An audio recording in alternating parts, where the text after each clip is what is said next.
Ladies and gentlemen, a very good evening to you and welcome to the latest in our series of Doha debates sponsored here in the Gulf by the Qatar Foundation.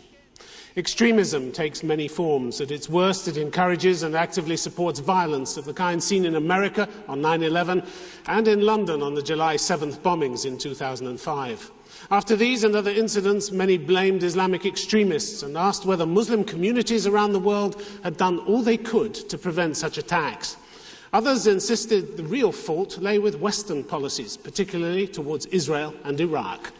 So tonight we debate this highly controversial issue with the motion, this House believes that Muslims are failing to combat extremism. And we have some influential voices on our panel. Speaking for the motion, Ed Hussein, who brings some unusual experience to the discussion. At the age of 16, he became, as he puts it, an Islamic fundamentalist in Britain. He was even a campus recruiter for Islamist groups until he rejected them at the age of 21. He's now Deputy Director of the Muslim counter-extremism group, the Quilliam Foundation, and is a frequent commentator on the topic. Also for the motion, Arsalan Iftikhar, a human rights lawyer and contributing editor to Islamica magazine, an international publication aimed at widening understanding of Islam. Until last year, he was National Legal Director for the Council on American Islamic Relations, the largest Muslim civil rights organization in the US. Well, speaking against the motion, Daisy Khan, she's Executive Director of the American Society for Muslim Advancement. She's launched women and youth programs, and she advises young Muslims on such things as assimilation and modernity. She's also won numerous awards for promoting peace and interfaith dialogue. And with her, the Muslim televangelist Moaz Massoud, who is known to millions throughout the Arab world for the controversial issues that he tackles. As a day job, though, he's an advertising executive, producing commercials. He also releases songs and promotes what one observer called sweet orthodoxy, which stresses the humane and compassionate. Ladies and gentlemen, our panel.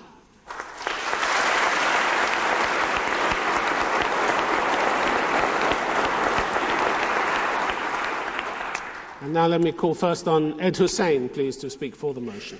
Thank you, Tim. Ladies and gentlemen, I was born and raised in London, but at the age of 16, my world changed. At the outset, at school, I was introduced to literature from people such as Sayyid Qutb and Maududi, and gradually the people I kept company with, the group I hang out with, changed my mind to the extent, based on the literature that I was reading from those individuals and others, that I started to disagree fundamentally with my parents' kind of Islam. My neighbours were increasingly seen in my mind as kuffar. The language of jihad that was put out in those books was the language that I increasingly used myself on college campuses up and down Britain. Several years later, on my own college campus, that rhetoric of unfettered jihad, of looking down at the other as kuffar and disliking fellow Muslims, seeing them as several cuts beneath myself, led to a murder on my college campus. It was that murder that changed my mind and led to my leaving extremism, and then I travelled the Muslim world. I spent a lot of time in Damascus and later Saudi Arabia. But what worried me was the very literature that had indoctrinated me and the groups that I kept company with were also present here in the Middle East. Hearing Friday sermons at mosques in Mecca, Medina and Jeddah were deeply worrying. When I went back to Britain in 2005, those very books that had radicalized me, those very groups that had damaged my life in my teens and early 20s, were still active on university campuses. And it worries me today, as I sit here in a city like Qatar, that it's home to a leading scholar who, without any reservations, gives endorsement for suicide bombings, killing of innocent people in the Arab-Israeli conflict. It's that double standard that we apply, it's that disregard for innocent human life that worries me deeply. And I sit here today and implore on you to make sure that at the end of this debate you vote for the right side, and you vote and you be honest with ourselves and say out loud that's enough of burying our heads in the sand, and it's high time that we admitted that the nature of the problem and that we Muslims thus far have not done enough to combat extremism. Ed Hussein, thank you very much indeed. Ever since the attacks, the major attacks, 9/11, 7/7 in London, Muslims have marched, Muslims have condemned violence, they've issued fatwas. What more do you expect them to do? From where I sit, I don't see deep, sincere moral outrage. The fact that cleric But they've after cleric. expressed that time and again, on television, in newspapers, in articles, in letters written by clerics. Where are the vast demonstrations against the killings in Iraq on a daily basis between Shia and Sunni Muslims? Where are the vast demonstrations against clerics who are issuing fatwas of suicide bombing and thus endorsing the killing of innocent human beings? I don't see those mass protests on our streets. Yes, the odd fatwa here and the odd fatwa there, but that said, I must pay tribute at this point to the good work done by people like Sheikh Ali Jumma, Sheikh Abdullah bin Bayya, Habib Ali al-Jifri. They're the good guys, but they're the exception. The vast majority of the Muslim street thus far hasn't risen up in the numbers that it should against the moral outrage that we see happening all around us. But by telling Muslims you have to do more, do more, do more, this constant refrain, prove that you're not terrorists, prove that you don't have links with extremists, you risk pushing them into a corner, don't you? It's not about doing marginalising them in society. It's not about doing more, it's probably about doing less of certain things. The fact that after 9/11 in 2001 there were only about 13,000 madrasas in Pakistan teaching extremist Islam, and now we have 25,000, that tells you a lot. The fact that report after report shows that the vast majority of Muslims don't see a clash between extremism and moderate Islam, that also tells you something. So it's about doing less, I think, rather than doing more. And aren't you providing the excuse for racial profiling and for marginalising Muslims? Far from it. I'm on the record as being against all of those things, and I don't think it's about racial profiling Muslims, but it's about racial profiling. But some people might say you're scaremongering about the community. There's just a tiny minority of people who are involved in extremist activities. I wish it were a tiny minority. When I was involved in extremism in the 1990s, there were about 200 of us in Britain. Now the official figures are over 4,000 people that MI5 is looking at today. So the numbers, sadly, are on the increase, and the fact that we've had huge attacks, such as 9/11, 7/7, Bali, the conflict in Iraq, just indicates that the problem, where it was rhetorical in the 1990s, has now become practical, and it's become the default violent culture among people who have grievances based on religion and politics. All right, Ed Hussein, thank you very much indeed. Now let me call, please, on Daisy Khan to speak against the motion. I am rejecting this motion because I'm part of the combat team that is working against extremism.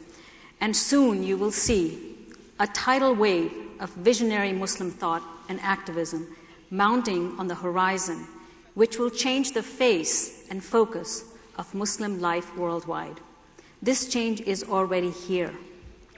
Extremism is found in all religions and ideologies, and unfortunately, Islam is no exception. But I'm here to share the good news with you today, that an era of extremism is over. Almost over. Fortunately, extremists in the Muslim world are a fraction of a fraction of a fraction. But sadly, the media has continually amplified and neglected the peaceful efforts of the silent majority. For instance, last month, 10,000 Muslim ulema and others in India denounced the tactics used by the extremists. In 2004 in Jordan, a Amman message signed by 184 eminent clerics rejected takfir, proclaiming others as infidels, and it barely got a mention. These initiatives that take back Islam from the extremists is big news, but our news media is more interested in what is the latest gossip on Britney Spears. No wonder there is a perception that Muslims are twitching their thumbs and doing nothing. When I say a tidal wave is mounting on the horizon, I am not saying this lightly. I am part of this tidal wave. 3 years ago, I knew that my way of combating extremism was showing success, small successes.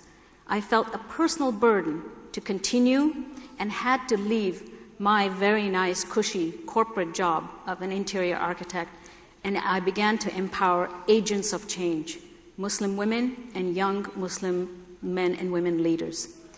Before you vote, I ask you to think about one thing. Do not forget the tireless effort of ordinary combatants like myself and others here in this room who are fighting extremism without ever raising a sword, using a stick, a stone, a bullet, or a bomb. This peaceful tactic, led by visionary men and women, leaders, are forming the tidal wave, the wave that will push away all remnants of extremism once and for all. Thank you. Daisy Khan, the era of extremism is over. You seem to live on another planet from Ed Hussein.